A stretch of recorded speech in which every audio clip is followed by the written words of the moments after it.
Kilala ko si Lieutenant Colonel Rohina Garma na karelasyon ni Art. Nagkaroon ka ng relasyon kay Art. Yes, Your Honor. Inaamin mo yan. Yes, Your Honor. Okay.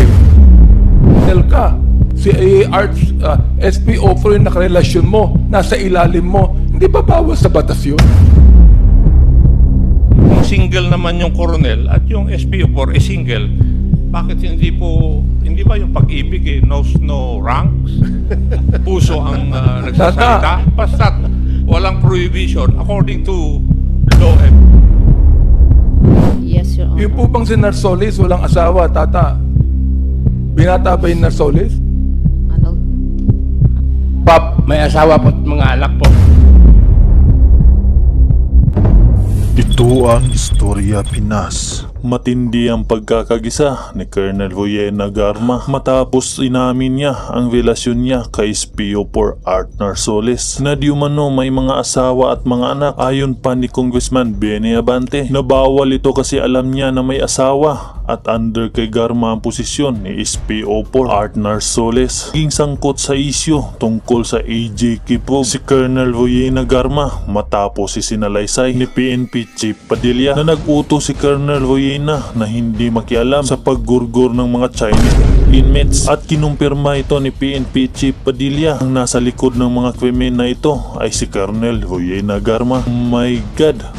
Grabe to. Nagiging malinaw na ang mga nangyari sa pamumuno ng nakaraang administrasyon na meron talaga extrajudicial gurgur nangyayari at naging labag ito sa mata ng Diyos, sa batas ng tao. Ikaw kay istorya, tama lang ba ang ginawa o nagawa ng nakaraang administrasyon na sa pamumuno ni former President Rodrigo Duterte? O tama lang ba ang mga naging desisyon ni Pangulong Bongbong Marcos na ihiwalay niya ang sarili niya sa UNITIM at papasukin na sa Pilipinas ang ICC para malaman na at mapanagot ang mga dapat managot tungkol sa kontrobersyang ito? Kaya sabi pa ng mga madlang netizen, swerte ng karelasyon ni Garma dahil maraming pera si Colonel Garma. Siguradong namantikahan ng mga labi dahil sa lalim ng bulsa. Kawawang Juan de la Cruz. Bawal talaga makipagrelasyon sa kapwa mong pulis na mayroong asawa at anak pa. Garma, makakarma na sa mga ginagawa niya. Ang taong halang ang kaluluwa ay sinungaling, magnanakaw, nakikiapid, ambisyosa. Lahat-lahat ay paninindigan ang ginawang kasalanan. Colonel ka, nakipagrelasyon ka sa isang SPO4 na pulis na may asawa, immorality ground for dismissal from the service. Establish our hearing here that we are not supporting the killing of the three Chinese drug lords, being drug lords. But what we are trying to establish here, Mr. Chair, are the killings. They are not right. There should not be any killings at all, whether there be killings inside the penal colony or outside the penal colony. Just a moment ago, Mr. Chair, Congressman Adyong asked the question to Attorney Adel Jokno about Chel Jokno about the thousands of those killed in the war on drugs, while Colonel Leonardo said that to him the war on drugs is a success. I would like to ask Colonel Leonardo, what is the success? Is it the war on drugs or the thousands of people killed on the war on drugs? Colonel Leonardo. I'm basing on the, Mr. Chair, I'm basing my opinion in general based on the result, Mr. Chair, of what happened. The result of we are from 2016 onwards. I honestly think, Mr. Chair, that there was a little bit change of the situation. It alleviates somehow the affectation on war on drugs. That's what I honestly think. But Mr. let me Chair. ask you, Colonel Leonardo, do you believe that on that war on drugs and the many killings that happened, that there were human rights violations? Based on what I heard and saw on TV, Mr. Chair, there was there were, I think, some violation. Mr. So you believe that there were human rights violations during the war on drugs?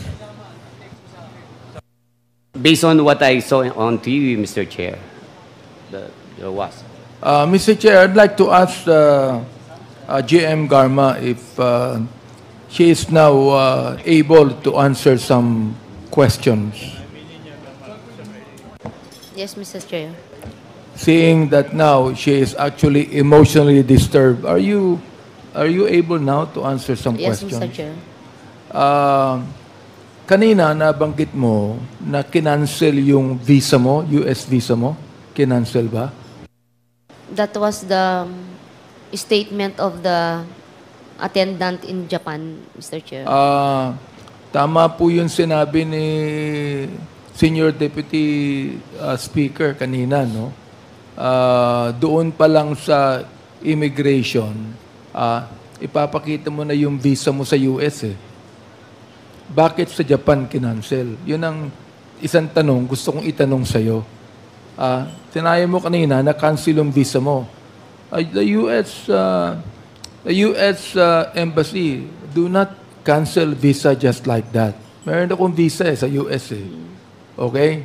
Now, nung ikaw umalis sa immigration, ano yung ipinakita mong visa?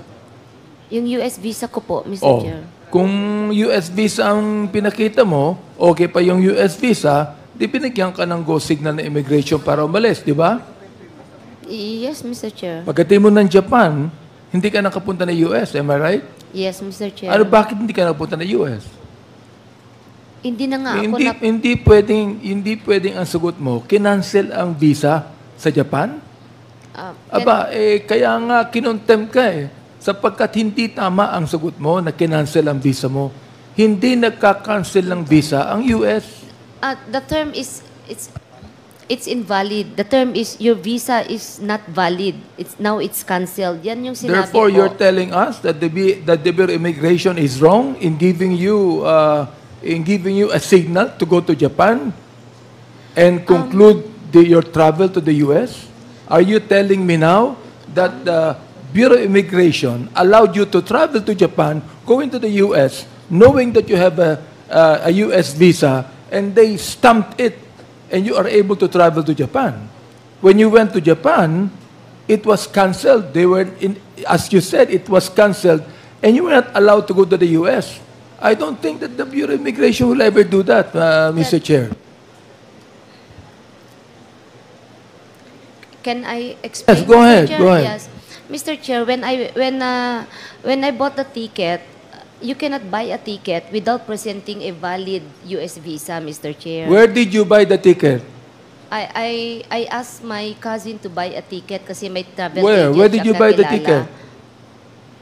It is online, Mr. Chair. Japan. Then you must also show that ticket to the Bureau of Immigration. Am I right? Yes, Mr. Chair. Upon buying a ticket, you cannot buy a ticket without presenting to the agent a valid US visa and passport, Mr. Chair. So in short, we were able to buy a ticket and by presenting a valid visa and a valid passport. So you presented the ticket and the valid visa in our Bureau of Immigration. Am I right, Mr. Chair? I did not show the ticket, Mr. Chair. You What did I not show the presented ticket to the boarding- immigration officer? The ticket is what I presented when I checked in sa JAL, sa Japan Airline. And Japan Airline issued a boarding pass po. So yun po yung ginamit kong lumabas. Now, since stopover po ang Japan, we transferred from another airport to Narita Airport.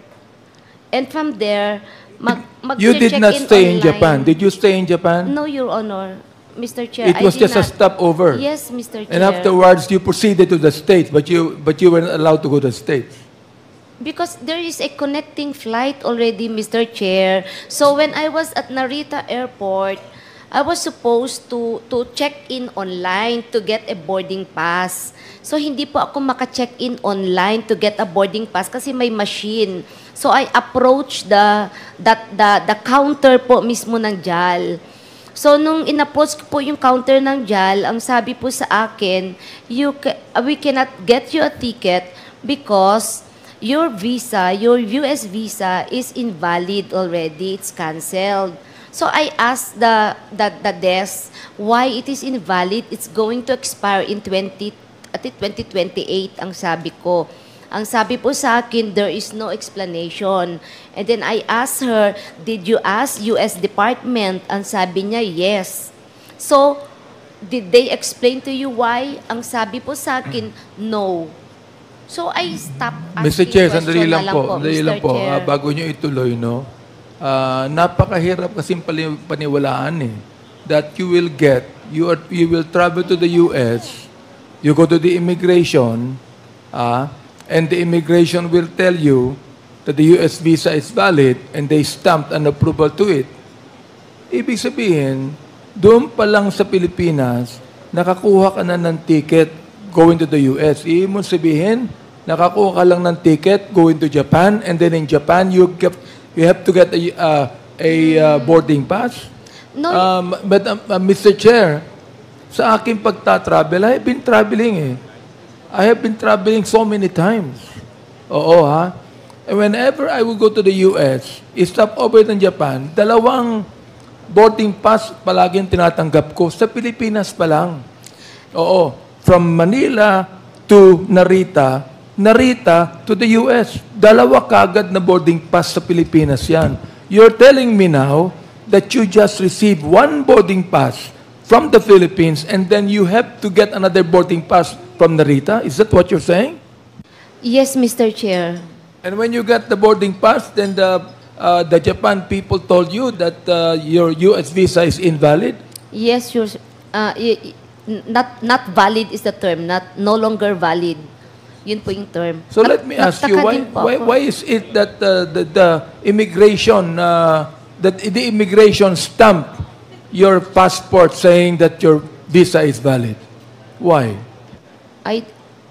I do not know, Your Honor.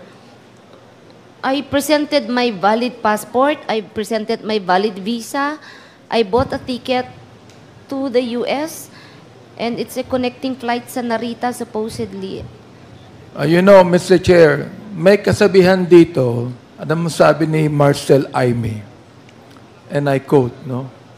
Some people are so false that they no longer distinguish that what they think is the exact opposite of what they say. Naniniwala ba kayo ron? Yes, Mr. Chair. So, you know, what you're answering us now, mahirap paniwalaan po eh. Why? Because we have Major Fortaleza, who is your classmate. At sinabi niya na kanyang pinapatunayan ang sinabi niya. And he will not budge. Major Fortaleza, yung bang iyong sinalaysay dito, yung ba talaga ang nangyari? Totoo ba yun? Yes, Your Honor. Therefore, nagsisinungaling si Colonel Garma. Major Fortaleza. Yung sinabi ko po, Your Honor, yun po yung Tagutin mo ko, yes or no, nagsisinungaling si Colonel Garma. Yes, sir. Anong masasabi mo dyan, Colonel Garma? Classmate po sa PNP ito. Tinutulungan mo pa. And he is saying now that you are telling a lie to this committee sapagkat pinapanindigan niya ang kanyang sinabi na kinausap mo siya tungkol sa pagpatay sa 3 Chinese. So tell us what you can say about that. Now, please, kung talagang nag-usap kayo ni former Major Fortaleza tungkol dyan, na classmate mo, ibig sabihin, kung alam ko yung PNP at PMA, classmate, mista mo yan eh. Ibig sabihin, close ka kay Major Fortaleza. You're telling me now that Major Fortaleza is lying, and that you're telling the truth, and that Major Fortaleza right now is telling a lie. Now, you tell us now, Colonel Garma. Yes, Your Honor. He's telling a lie. Yes, Your Honor. Na, pero nakausap kayo, di ba? Hindi kami nagkausap sa phone, Your Honor. Hindi kayo nakita kahit minsan? When we visited him, that's once, Your Honor. You visited him With- just once. Bago naging Pangulo ang former President, yun ba? O Pangulo na siya ng Pilipinas? When you visited Major Fortaleza in jail, was the former President already President during that time or not?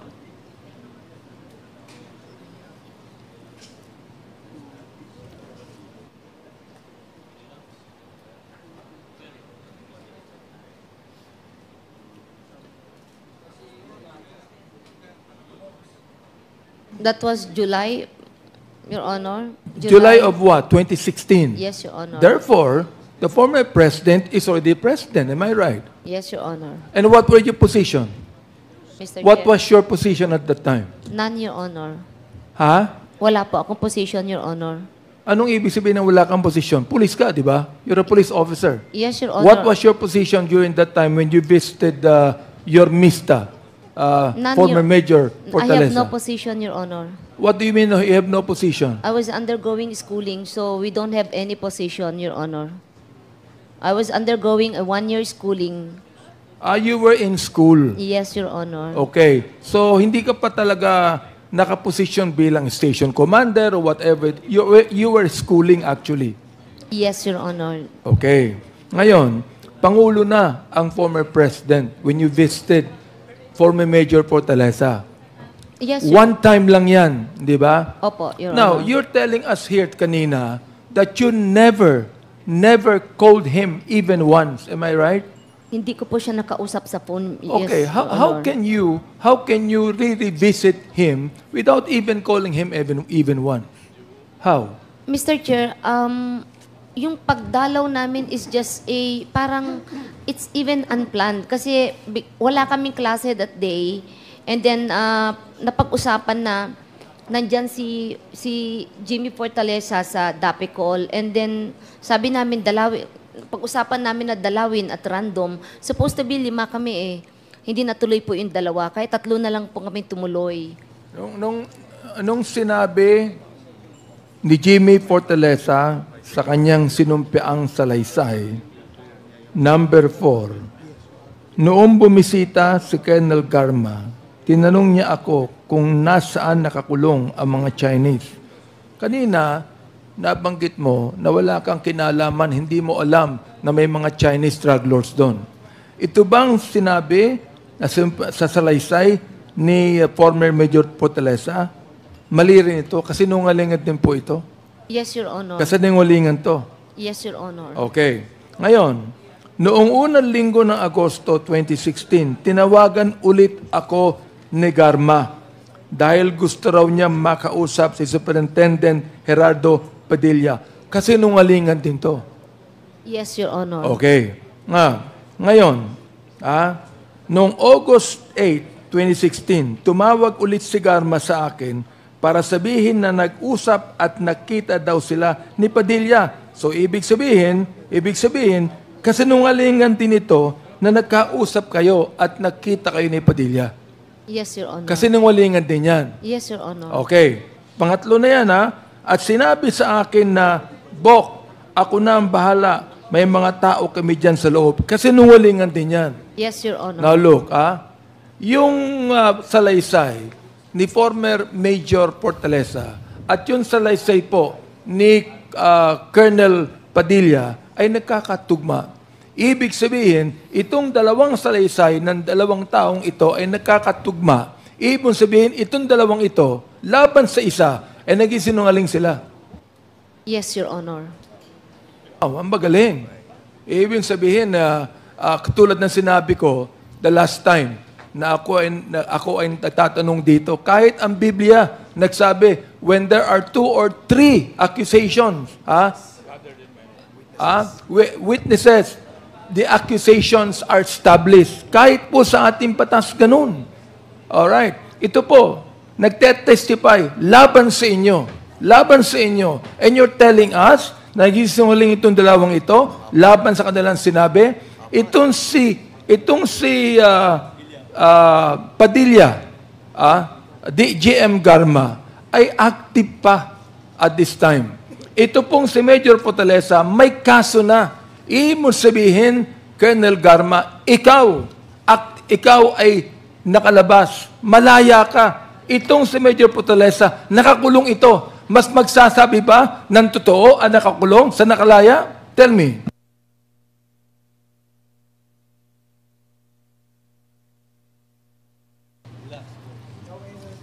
August 11, tumawag uli si Garma. At tinanong ako kung pwede ko ba daw padalhan ng pagkain yung mga nahulihan ng droga sa maximum compound. Binanggit ni former Major Fortaleza kanina na naghatid siya ng pagkain. Palagay mo kaya yung paghahatid niya ng pagkain na sinabi niya, nag-isinungaling pa ito? Colonel Garma, please lang. Oo, dalawa na ang nagsasabi.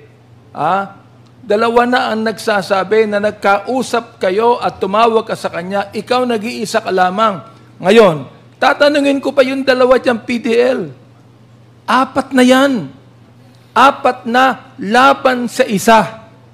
Colonel Garma, ibig sabihin itong 4 na ito, nagsisinungaling pa ito? Yes, Your Honor. Wow. Ngayon ito okay. Itong si Tata, sinabi niya sa kanyang affidavit dito, no? Kunin ko lang yung affidavit ito ni Tata. Sabi niya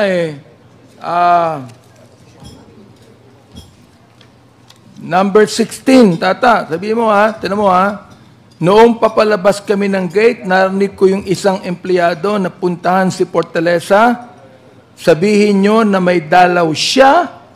Pangatlo na yan, ang classmate niya na si Garma. Ang Garma na tinutukoy ay si Lieutenant Colonel Ruina Garma na sa pagkakaalam ko ay taga CIDG. Itong salaysay po na ito ni Tata, ito po ba'y pinapasinungalingan nyo rin? Yes, Your Honor. Okay. Kilala nyo ba si SPO4 Narsolis? Yes, Your Honor. Anong pagkakilala nyo sa kanya? Nakasama po namin siya sa Nakasama CIDG, nyo saan? Sa CIDG 11 po noon. Colonel ka. Ibig sabihin, ande siya sa'yo. SPO4 ka Am I right? I am... SPO4 siya. Ikaw, Colonel. Yes, Ibig sabihin, siya ay nasa ilalim mo. Correct? Yes, Your Honor. So, ano pong sabi dito ni Tata? Kilala ko si Lieutenant Colonel Ruina Garma na karelasyon ni Art. Totoo ba yun? Hindi. Yes, Your Honor. So nagkaroon ka ng relasyon kay Art. Yes, Your Honor. Inaamin mo yan. Yes, Your Honor. Okay. Alright. Sapagkat yan po ang sabi ni Tata. Si Tata, kaibigan ni Art Narsolis. Am I right, Tata? Kawabata mo, si Art Narsolis. Classmate ko po nung high school, Your Honor. Classmate ko po nung high school. Classmate mo nung high school. Opo. Ito.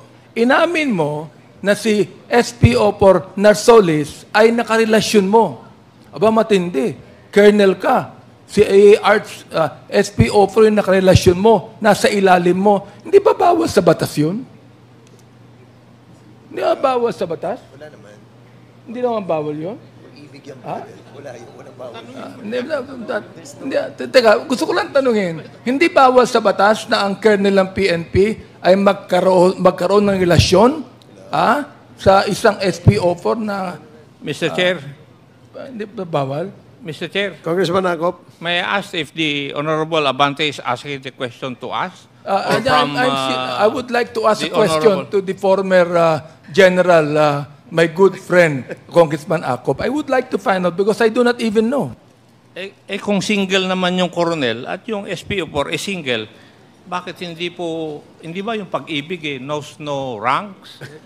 Puso ang nagsasalita? Basta walang prohibition according to law and morals. Teka, buhay pa ba yung asawa mo at that time? I am annulled, Your Honor. Ho? Annulled. Annulled na kayo. Yes, Your Honor. Yung po bang si Narsoles, walang asawa, tata? Binata ba yung Narsoles? Annulled. Pap, may asawa po at mga anak po. O hindi bawal. May asawa siya eh. May asawa po yung SPO4 na... Alam mo ba yon, Colonel, may asawa siya? Alam mo? Yes, Your Honor. Ano eh? Ibig sabihin, talaga nag-isinungaling ka dito. Kung yung relasyon mo kay SPO4 na Solis na may asawa, nakarelasyon mo, maniniwala ba kami rito na nagsasabi ka ng totoo? Sabihin mo sa amin. Oh, 3 na ang ang nagkakatugmang salaysay laban sa iyo. Inamin mo rin na si Art Narsoles, karelasyon mo. At sinabi rin ni Tata na may asawa yung Narsoles. O, kanina tinanong ko kung bawal. Hindi bawal kung binata, ang sabi ni Congressman Acop. May asawa si Narsoles. Alam mo na may asawa. O, nirelasyon mo. Alam mo ba may asawa siya? Hindi. He's annulled already, Mr. Chair. Annulled din ba yung asawa ni Art Narsoles? Annulled din. Alam mo ba yon? Tinatanong ko, dapat andito siya eh. Ang alam ko lang, sir, may mga anak siya at may asawa. May asawa at mga anak. Hindi ko alam kung... Ang alam mo, ay annulled din yung kanilang kasal.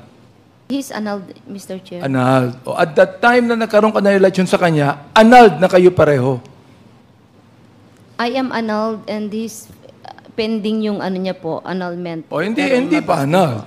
He's separated, yes. O pending, o separated. Ibig sabihin, bawal ang ginawa mo. Hindi ka dapat nakipagrelasyon sa isang taong may asawa, whether pulis yan o hindi. Ngayon, paano kayo maniniwala dito na hindi ka nag-isinungaling? Samantalang 3 na nagsabi na meron kang alam mo ang nangyayari. 3 na ang nagpatibay ng kanilang salaysay. 3 laban sa isa. At hindi lang yan, kundi yung relasyon mo kay Narsoles, hindi po tama yan. Now, Telma, tell us right now. Should we believe you? Okay? Sa Quadcom na ito? O kaya naman talagang gusto mo nang sabihin na totoo ang sinabi ng mga taong ito?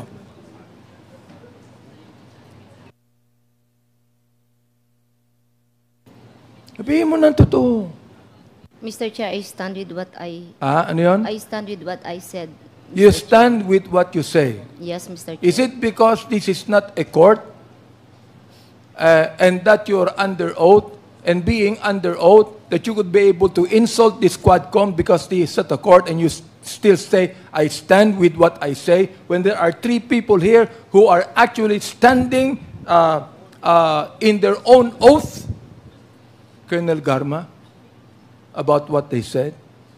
Mr. Chair, I respect this honorable Quad Committee, Mr. Chair.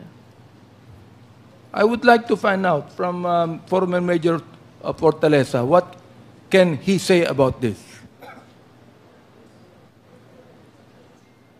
Actually, Your Honor, yung sinasabi na nag-usap kami sa phone, totoo po yun. Dahil we've exchanged numbers before sila umalis ng mga classmates ko. Nag-exchange number po kami before sila umalis. O yan. Totoo po hindi, Colonel Garma. No, Mr. Chair. Walang exchange numbers. No, Mr. Chair. Meron po, Mr. Chair.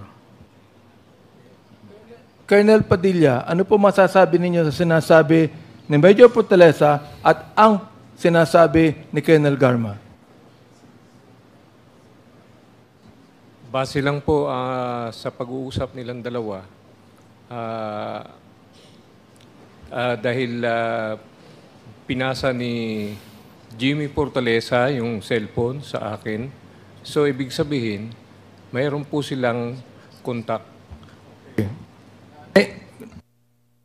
Nagkausap kayo ni Colonel Garma? Yes, Your Honor, Mr. Chair. Okay. Sa cellphone Pakiulit nyo nga po ang sinabi ni Colonel Garma sa inyo nung nagkausap kayo? Nung sinabi po niya sa akin na mayroon silang operation ang gagawin at may tao silang gagawa sa loob at huwag ka nang makialam at mananagot ka sa amin. Ayan. Yung po ba'y pinapasinungalingin nyo rin, Colonel Garma? Sa salaysay ni Colonel Padilla? Yes, Hindi Mr. rin tama yung sinabi niya. Yes, Mr. Chair. Okay. Tata, nung kinausap ka ni Major Fortaleza tungkol sa sinabi ni Colonel Garma, nangyari ba yon? Totoo ba yon sa laysay na binigay mo? Opo, Your Honor. Ayun. 3 laban sa 1, Colonel Garma. Na wala po tayong kinakampihan dito. Oo. Hindi po personalan to, Colonel Garma. Trabaho lamang po ito. Trabaho po namin ito. Sapagkat kinakailangan malaman namin ang buong totoo upang kami makagawa na mas magandang mga batas tungkol dito para hindi na mangyari ang nangyari pa sa war on drugs. Tama ho ba ako, Colonel Garma? Ikaw din ang nagsabi. Ikaw din ang nagsabi na hindi ka masyadong, tawag doon, hindi masyado ang support mo sa war on drugs ng dating Pangulo. Sinabi mo yung kanina, hindi ba? Did I hear you say that? I'm referring to the program, Mr. Chair. Yes. What is the program? Program is war on drugs, am I right? Yes, Mr. Chair, pero marami pa kasing component yung program. Kanina, ang sabi mo, when we asked Colonel Leonardo, and Colonel Leonardo said that he is in full support and that he believed that the war on drugs is a success. And then afterwards, you were asked and you said no. Yes, Mr. Chair.